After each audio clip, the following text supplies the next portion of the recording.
Bisa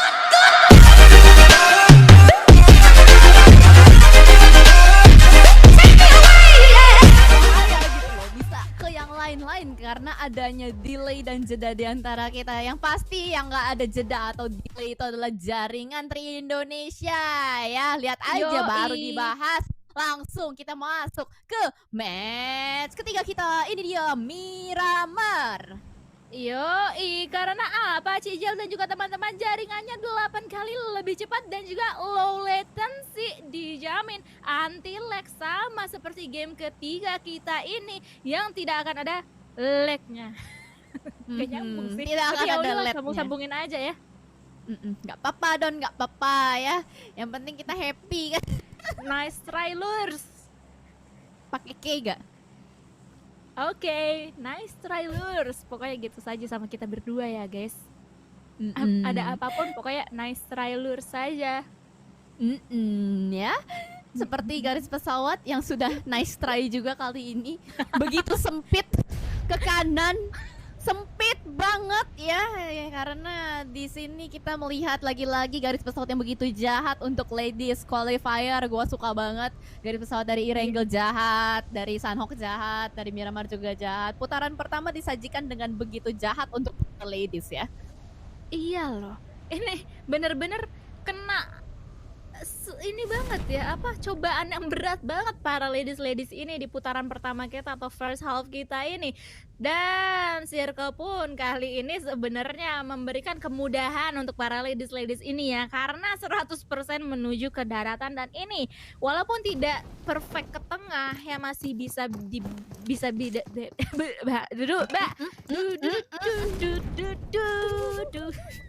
masih bisa dibilang masih menuju ke tengah-tengah. Betul sekali. Dan One Uno ini adalah tim yang harus kita lihat nih dari awal sampai akhir. Mereka ngambil drop zone atau lootingannya tuh di mana. Ternyata mereka mengambil sebuah scrappingan area yang cukup menarik. Mereka nggak langsung tabrak ke area perkotaan, melainkan mereka ngambil bagian scrappingan. Dan ini menarik juga karena apa? Settingan dari sistem turnamen yang dijalankan di hari ini itu adalah lootingannya biasanya dikali 2 dari segi weaponnya. Itu yang mungkin yang membuat dari para ladies team atau salah satunya adalah One Uno percaya diri banget untuk mengambil lootingan ke arah rumah-rumah kecil seperti ini, Dona. Iya, dan mungkin ini adalah jawaban dari pertanyaan kita di 2 game awal tadi ya. Dimana kayak kok One Uno ini kayak sebenarnya nggak terlalu kelihatan di war yang ada di tengah-tengah, tapi mereka tuh sampai menuju ke akhir-akhir permainan terus atau akhir-akhir game terus gitu, dan sampai akhirnya mereka mendapatkan winner chicken dinner back to back 2 kali di game pertama dan juga game kedua kita. Mungkin emang dari 2 game tersebut juga mereka pola permainannya kayak gini gitu. Ya udah, benar. santuy gitu. Betul, jadi lebih ke arah nggak ngambil resiko di early-nya dan memainkan momentum aja, mencari lootingan yang santai-santai. Bahkan kali ini menarik banget nih, Pekado diambil atau diisi oleh tim Onyx Glory.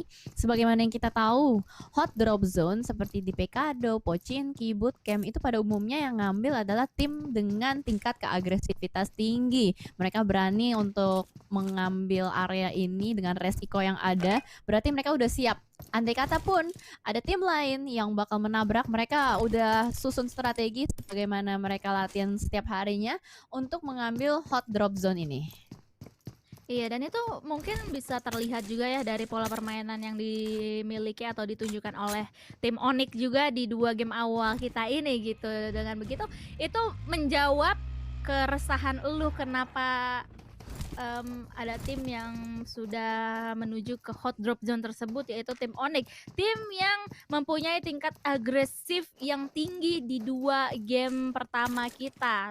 Pun juga dengan tim Beletron yang dimana walaupun di game pertama tadi masih belum bisa untuk terlalu maksimal ya dari segi placement mereka, karena di tengah-tengah kayaknya tadi di game pertama kalau nggak salah ya, mereka harus pulang terlebih dahulu, tapi di game kedua mereka bisa kembali gitu loh. Dan ini yang gue demen dari tim Beletron, mereka di berbagai turnamen yang gue tonton gitu kan, walaupun di game-game pertama, di map-map pertama mereka pun mereka tuh cukup kelimpungan, tapi mereka tuh bisa balik dengan cepat banget gitu. Di game kedua mereka udah, "Oh, this is Beletron," gitu loh, udah bisa menunjukkan taji mereka gitu.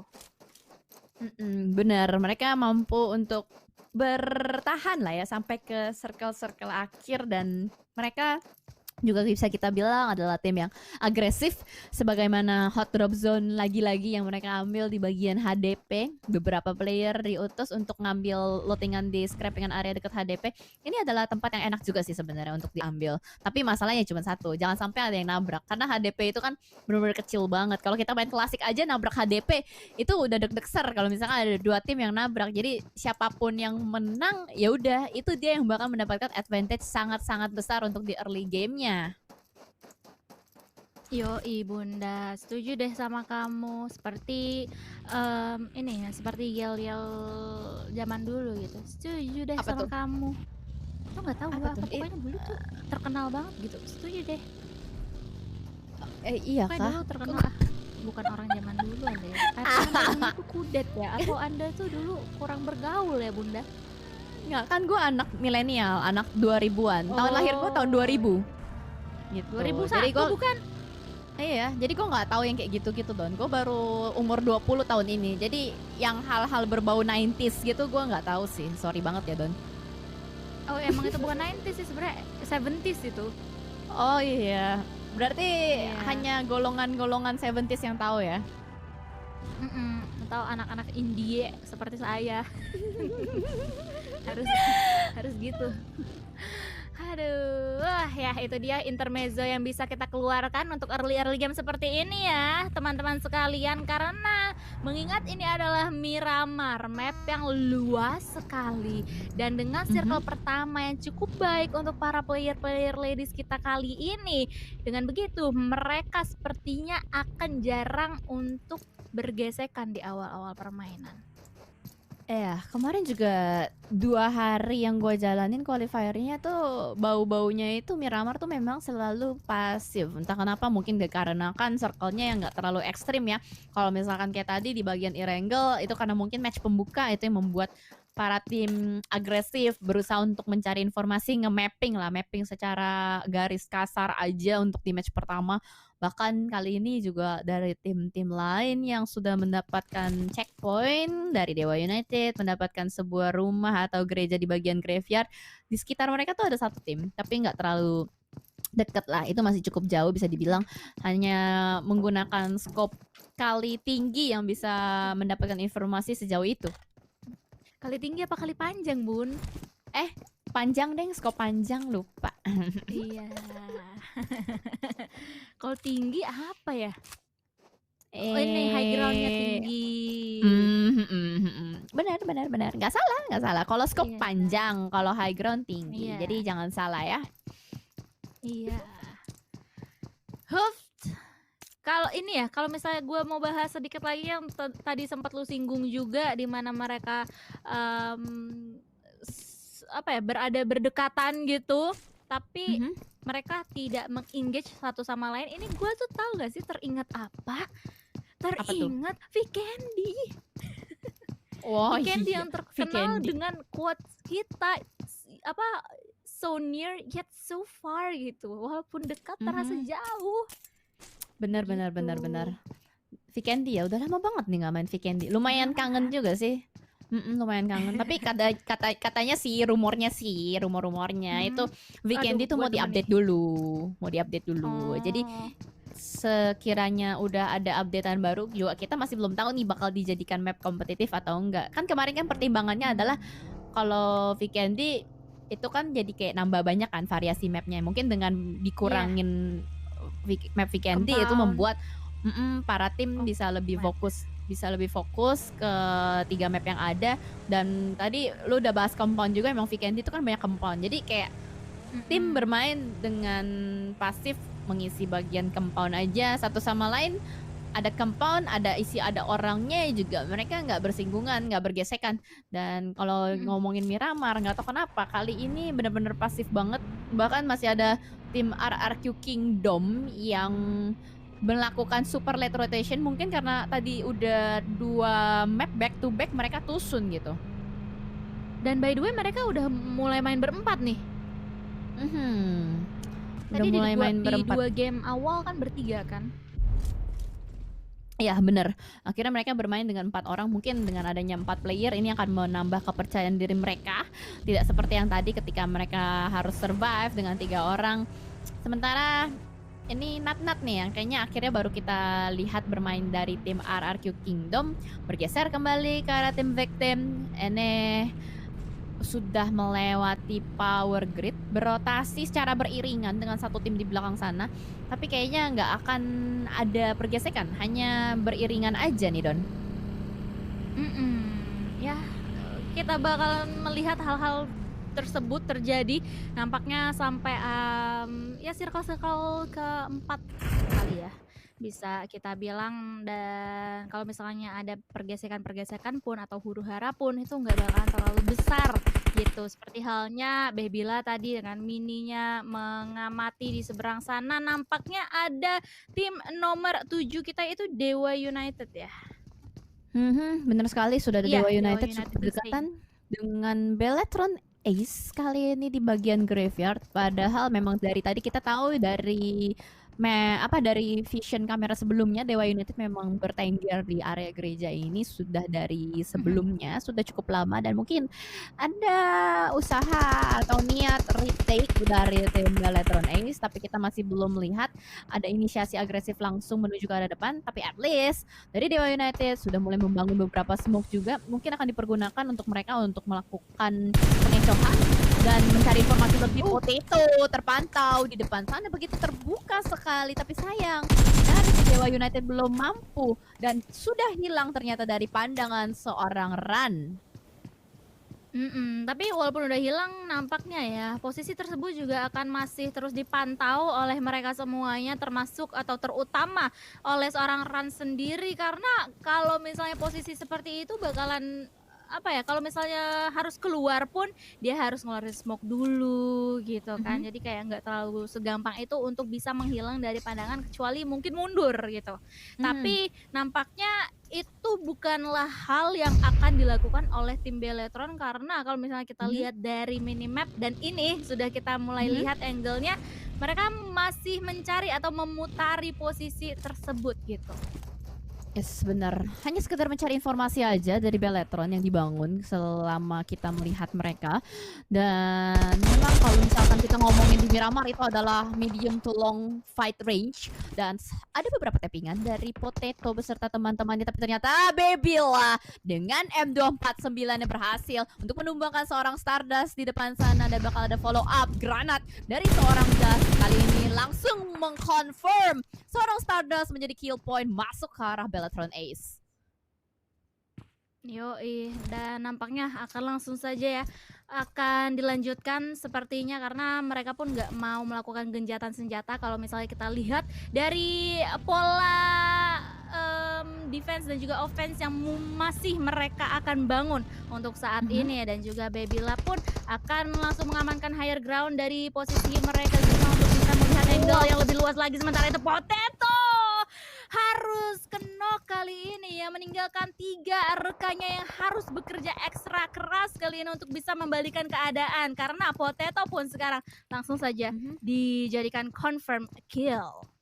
Wah, ini gawat banget sih untuk Beletron, karena sedari tadi mereka terlalu fokus dengan Dewa United yang bertengger di bagian gereja graveyard. Ternyata huru-hara yang mereka ciptakan mengundang tim Victim untuk bisa melakukan backstep dari arah belakang. Namun kamera harus bergeser dulu kali ini ke arah tim Onyx Glory, dan BLNL Agatha di depan sana tertembak oleh Jesse. Tidak sadar sama sekali, masuk begitu saja seperti maling. Dan juga Cimoy, the last girl standing kali ini. Pose happy birthday yang sudah dibangun dari Cimoy, mampukah the last girl standing ini untuk bertahan melawan beberapa punggawa dari Onyx? Jesse sudah mulai terlihat di depan sana, akan membuka pintu sudah dibuka, akan ada manusia masuk. Cimoy sudah mendapatkan informasi kali bukan, dan dia langsung terpaksa maju berhamburan sekali. Onyx Glory berhasil meratakan Luna Nera. Iya, itu kayak udah sulit juga ya posisinya di mana lihat 3 player dari tim Onyx bener-bener menyerbu di lantai 2. Mereka udah tahu banget kalau misalnya mereka satu persatu ke atas itu bakalan menjadi malapetaka untuk mereka sendiri. Sementara itu, nampaknya di Mhm. sisi yang lainnya juga sudah mulai terjadi huru-hara nih. Alter Ego juga sudah mau memasuki ke arah zona pastinya ya. Mereka mau Mhm. memantau terlebih dahulu di pinggiran-pinggiran zona tersebut guna untuk bisa melihat di manakah posisi-posisi yang lebih enak nantinya atau nge-scout terlebih dahulu gitu. Adakah, peperangan yang terjadi atau adakah lawan-lawannya yang bisa menjadi, ini apa sih namanya, bumerang. Nah itu dia, Bumerang. kata-kata yang Oke, gue gimana? cari dari tadi ya, bumerang untuk mereka semuanya. Yes, akhirnya ketemu ya, ada di kulkas kata-katanya bumerang Yoi. itu kali ini dari Bepar pun. Gila cepet banget refleksnya meng-spot ke arah depan sana. Dia langsung melihat ada satu titik, ada isi player di depan sana dari jendela yang begitu kecil nongol begitu saja dan dari alter ego pun harus segera melakukan setup dan ini adalah tempat yang bisa dibilang enak-enak gak enak karena masih berada jauh juga di luar circle dan ini adalah lower ground dari graveyard itu sendiri. Posisi mereka nggak terlalu diuntungkan dengan sangat mudah bisa di take down juga dari posisi bagian atas tapi kita akan lihat seperti apa alter ego membangun pergerakan mereka dan rotasi mereka karena sejauh ini mereka masih punya beberapa rumah yang digunakan untuk berlindung. Itu mapnya Don, super Mhm. ramai banget lihat. Iya.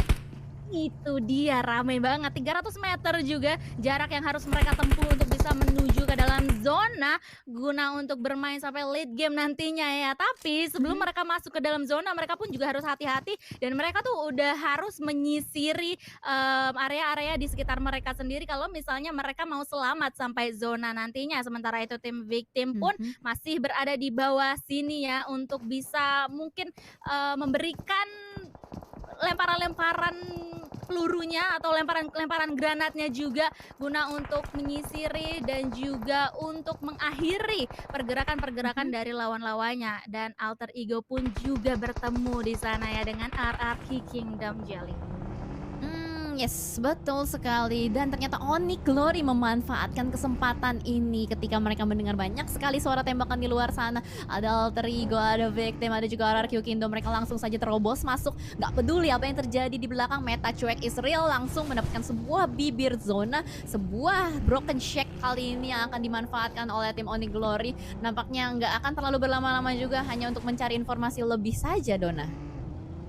Nah, ini dia nampaknya ya, sudah mulai terjadi huru-hara juga yang cukup besar yang sudah mengisi satu persatu player dari para Wow. tim-tim ini dan ini dia Onyx. Mute benar-benar menggila banget melihat keberadaan dari Supremoni di seberang sana ya, di higher ground sana. Mute kali ini posisinya benar-benar dalam keadaan terpres harus menghealing terlebih dahulu dirinya untuk bisa kembali ke medan perang dalam keadaan yang prima. Yes, tapi ini sebuah shack kecil yang dibagi untuk 3 orang. Tempat yang cukup beresiko tinggi juga, apalagi Iya. ini bisa mengundang banget tim lain dan ini adalah wise decision juga yang digunakan oleh tim Onyx untuk langsung bergerak. Iya, itu dia mobil dan batu bertubrukan. Apakah mampu dan sempat untuk menghindar? Tapi ternyata tidak. Mute tertangkap oleh salah satu player di atas sana, tapi sepertinya dari teman-temannya akan sedikit putar balik mundur. JT berusaha untuk mengamankan Mute, tapi ternyata tidak cepat, tidak cukup cepat. Posisinya terlalu terbuka dan kali ini dari Onyx akan berusaha nampaknya untuk membalaskan dendam dari Mute. Peluru sudah mulai Awas masuk, cepat. JC terkena tembakan dan itu dia. Lagi-lagi tim Onyx satu persatu player to take down real last girl standing kali ini sudah mulai membangun smoke dan smoke dilakukan berusaha untuk membangun fort ini juga udah harus kehilangan vehicle-nya di circle keempat. Ini adalah berita yang cukup tidak baik untuk Onyx Glory. Iya, dan lagi-lagi pressure demi pressure juga langsung diberikan saja ke arah tim Onyx yang sekarang Real harus bekerja ekstra keras banget untuk bisa membalikan keadaan. Sementara itu, dari tim nomor 4 kita yaitu Capital 9X juga sudah mulai mempunyai posisi yang cukup enak di mana mereka juga melakukan split loh untuk kali ini ya. Sementara itu, seorang shot attack dari tim C9X juga sudah mulai men-spot keberadaan dari lawan-lawannya di bawah sana yaitu dari tim nomor 3 kita yaitu tim Alter Ego Dion. Yes, tadi Vepar yang terspot udah ditembakin juga tapi masih beruntung karena Vepar masih memiliki obstacle. Namun ternyata circle sudah mulai mengecil kembali dari Capital 9 menjadi titik tengah dari circle tersebut dan mereka sudah mulai melakukan split seperti yang sudah dikatakan Dona. Beletron kali ini memberikan pressure yang cukup kuat ke arah tim Onyx yang masih berlindung di belakang smoke. Hanya ada beberapa fortingan mobil yang bisa digunakan oleh Onyx. Cuman masalahnya, apakah Onyx bisa keluar dengan selamat dari selimut smoke itu? Wah, itu benar-benar bertubi-tubi banget ya cobaan yang harus dihadapi oleh tim Onyx, dan kali ini JT pun juga langsung saja ternok oleh tim Beletron, dan ini membuka momentum banget untuk tim Beletron. Benar-benar langsung aja mungkin mau menghabisi satu persatu player-player yang masih bersisa dari tim Onyx sendiri, dan mereka pun langsung saja mau melemparkan granatnya guna untuk membuka momentum tersebut. Sementara itu dari tim Onyx masih harus bekerja ekstra keras lagi-lagi untuk bisa menghadapi tim Beletron Ace. Oh yes, betul sekali. Gila, ini menarik banget. Lihat setup yang dibangun oleh Beletron. Satu player diutus untuk menjaga backline, kira seorang diri menjadi support yang sangat baik. Mencari nge-shoot lebih lagi dari sisi belakang. Berusaha mendapatkan ke arah depan dengan kali tiganya. Spray down, tapi belum cukup. Tapi ini adalah sebuah strategi menarik di mana Beletron sedang berusaha untuk melakukan retake area atas tim Onyx Glory, Dona. Dan nampaknya masih akan terus berlanjut ya. Ini bakalan terjadi cukup lama sepertinya karena Babila masih dalam keadaan knockdown. Kali ini harus di-revive dengan segera untuk bisa kembali ke medan perang dengan kondisi yang fit. Dan pastinya usaha tersebut juga berhasil ya, karena sekarang Babila juga sudah mulai kembali harus melakukan healing juga terlebih dahulu. Sementara itu kita bakalan langsung aja berpindah posisinya ke arah tim C9 yang sedari tadi juga sudah mulai melihat pergerakan dari tim Alter Ego Dione. Satu persatu tembakan juga langsung saja dilontarkan oleh seorang Cecil dari tim C9 kali ini. Granat pun juga sudah mulai langsung saja dilemparkan guna untuk bisa menghuru hara atau menghamburkan posisi dari tim Alter Ego Dion tersebut. Yes, betul. Onyx nampaknya berada di situasi sangat buruk sekali, di sandwich kiri dan kanan Jesse. Tersisa seorang diri, tapi Natid pun masih hidup kali ini. One versus one situation antara Supply Noni dan juga Onyx dan Jesse pun. Darahnya begitu low, tidak berhasil bertahan, dan Supply Noni berhasil meritik area milik Onyx Glory. Dan pastinya mereka harus tetap waspada karena Beletron S juga masih di sana pastinya ya. Yang sedari tadi juga sudah mulai mengetahui posisi dari mereka semuanya. Kyra pun harus tertunduk lesu di sana dalam keadaan knockdown, meninggalkan Babila seorang diri sebagai the last woman standing yang harus bekerja ekstra keras lagi-lagi karena Babila mendapatkan pressure dan pressure dari arah belakang, yaitu dari tim GPX. C9 ternyata ya. C9 dan juga GPX. Yes, tapi GPX yang mendapatkan Beletron, dan itu adalah third party yang sukses yang dilontarkan oleh tim GPX. Sementara di sisi lain juga ada yang lagi berlomba-lomba untuk bisa masuk ke dalam zona. Geek Girls kali ini masih cukup tertekan juga dengan tim Rubik. Ada usaha revive yang sudah mulai dibangun oleh Mozzarella, tapi ternyata nampaknya tidak berhasil untuk melakukan revive. Gak bisa lagi bertahan berlama-lama, berusaha untuk berputar-putar di dalam smoke, mencari kembali area dan vision yang lebih nyaman. Ini berlindung di belakang sebuah tank dan spot di depan sana, jump shoot. Itu dia, Rubik berhasil memulangkan Geek Girls. Alter Ego yang sudah mengantongi 4 total kill point kali ini. Sementara itu tim One Uno, salah satu tim yang mungkin bisa kita highlight karena permainan mereka yang cukup ciamik di 2 game awal kita ya. Kali ini sudah mulai nge-spot keberadaan dari tim nomor 10 kita, yaitu Rubik Advisor. Satu persatu player mereka pun juga sudah mulai diberikan peluru panasnya dan mulai juga sudah diledakkan satu persatu vehicle-nya. Tapi White Uno pun juga sudah mulai nge-spot adanya tim Alter Ego Dion. Lagi-lagi tim Alter Ego Dion nih benar-benar kepres dari segala sisi ya. Betul, karena Alter Ego Dion itu mainnya berada di low ground, dan ini adalah angle shoot yang sangat enak dari tim One Uno sendiri. Bahkan tadi tim Rub berhasil untuk mereka pulangkan dengan ledakan mobil. Sementara lagi fokus ke Alter Ego, muncul lagi kali ini dari Boom Lopinas. What are you doing? Lari mundur ke arah smoke bukan pilihan yang baik. Ternyata masih bisa di-spot oleh seorang One Uno Nai dari sebuah ketinggian yang cukup aman. Tapi masalahnya adalah satu nih, kalau misalkan circle-nya muncul atau berpindah, mampukah One Uno turun dari tebing dengan selamat? Itu dia, karena turun dari tebing juga bakalan menjadi PR yang cukup berat ya untuk mereka semua. Apalagi kalau misalnya nanti circle-nya menggila. atau jahat Mhm. banget kepada mereka semuanya. Kalau misalnya kita sempat bahas terlebih dahulu tadi Boom Esports kayaknya agak kewalahan sedikit ya, posisinya kurang baik juga dan akhirnya ke-spot dengan sangat baik oleh tim One Uno kali ini. Nai yang dimana dia udah Wah, mengumpulkan 5 tolak kill point, langsung saja mau turun mencari kill point tambahannya. Lagi-lagi One Uno benar-benar menggila. Macha yang tadi sempat menerima beberapa damage kali ini posisinya masih bisa terselamatkan.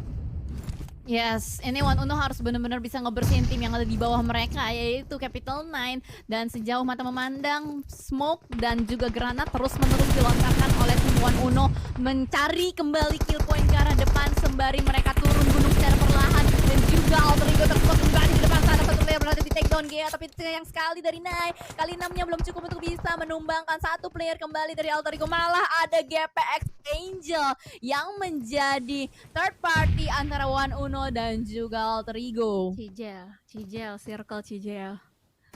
Ya, itu dia. Dia harus turun tuh. Itu dia Crispy harus turun. sekali.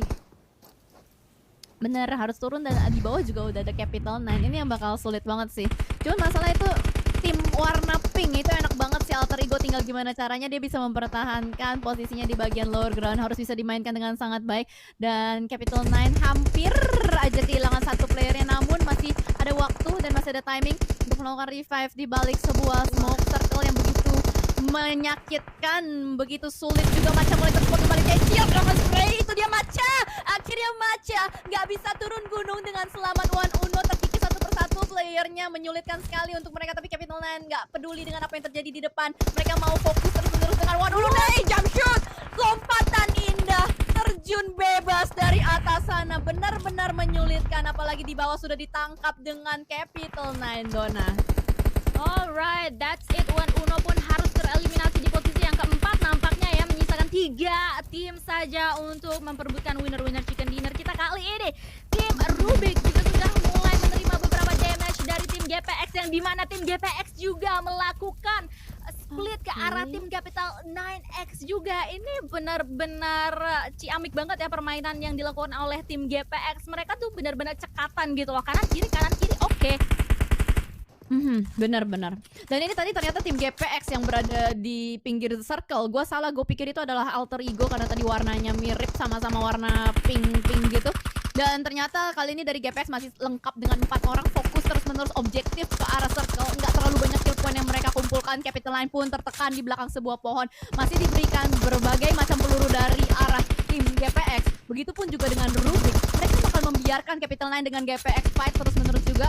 4 melawan 4 kali ini dari GPX akan melakukan healing terlebih dahulu. Capital Nine Cecil berhasil di take down, last man standing, last girl standing dari Capital Nine. Masih ada satu di belakang sana, masih berusaha untuk melakukan revive terlebih dahulu, tapi nggak mampu. Pohonnya masih bisa kelihatan dari kiri dan kanan, dan akhirnya winner-winner chicken dinner berhasil diamankan oleh tim GPX.